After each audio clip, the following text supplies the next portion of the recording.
নিৰী নাইনৰ উদ্যোগত আয়োজিত গ্ৰীষ্মকালীন কৰ্মশালাৰ সামৰণি নেহৰু পাৰ্কৰ সমীপত থকা নিৰিজ পাৰ্ক ভিউ ৰেষ্টুৰেণ্টৰ সভাগৃহত ৫ জুলাইৰ পৰা ১৪ দিনীয়াকৈ আয়োজন কৰা হয় কৰ্মশালা। কৰ্মশালাত অভিনয়, গীত, নৃত্য, ভিডিঅ'গ্ৰাফী ইত্যাদি বহু বিষয়ৰ ওপৰত প্ৰশিক্ষণ আগবঢ়োৱা হয়। বিভিন্ন ক্ষেত্ৰৰ বহু অভিজ্ঞ লোকে প্ৰশিক্ষণ আগবঢ়ায় শিক্ষাৰ্থীসকলক। সামৰণি অনুষ্ঠানত পৰিচালক দয়াল কৃষ্ণ নাথ, অভিনেত্ৰী মধুস্মিতা শইকীয়া, চয়নিকা গোস্বামী, অতুল পাছনি, পৰিচালক যদুমণি দত্তৰ লগতে বহু বিশিষ্ট ব্যক্তি উপস্থিত থাকে। এবাৰ প্ৰথমবাৰৰ বাবে গ্ৰীষ্মকালীন কৰ্মশালা আয়োজন কৰিছিলোঁ আৰু এই কৰ্মশালাত আমি বিভিন্ন বিষয় সামৰি লৈছিলোঁ।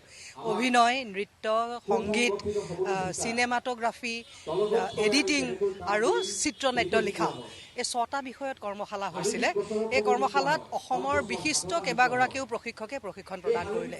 তেনেকৈ আমাৰ মণিকুন্তলা ভট্টাচাৰ্য বাইদেউ চিত্ৰনাট্য লিখাৰ প্ৰশিক্ষণত আহিলে, সুমন দুৱৰা আহিলে চিনেমাটোগ্ৰাফী প্ৰশিক্ষণত, তেনেকৈ আমাৰ সম্পাদনা, ভিডিঅ' এডিটিং সেইটোতো আমাৰ প্ৰশিক্ষণ হৈ গ'ল।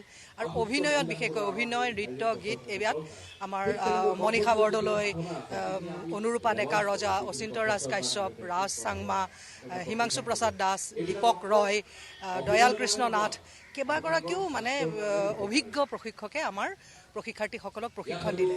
যিহেতু আমাৰ ছিট অলপ লিমিটেড আছিলে, সেইকাৰণে আমি এইবাৰ মাত্ৰ 53গৰাকী প্ৰশিক্ষাৰ্থীক প্ৰশিক্ষণ দিলোঁ।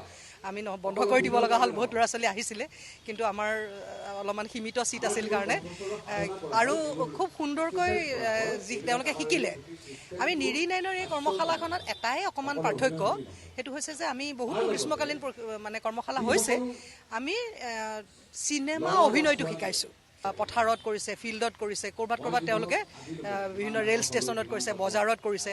তাত তেওঁলোকে গৈ কেৰেক্টাৰ অবজাৰ্ভেশ্যন আৰু তেওঁলোকৰ অভিনয়বোৰ কৰা সেইখিনি প্ৰেক্টিকেল কৰিছে। তাৰপিছত আমি ইয়াৰ পৰা 4খন চুটি ছবি নিৰ্মাণ কৰিছোঁ।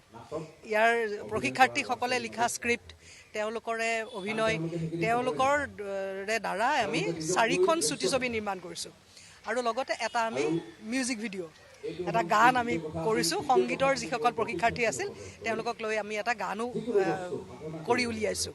আৰু কেইবাগৰাকীও মানুহে কৈছে যে আমি কিবা সঞ্জীৱনী পোৱা নিচিনা লাগিছে, ইমান বছৰ আমি কৰা নাছিলোঁ, আকৌ আমি কৰিছোঁ, শিকিছোঁ।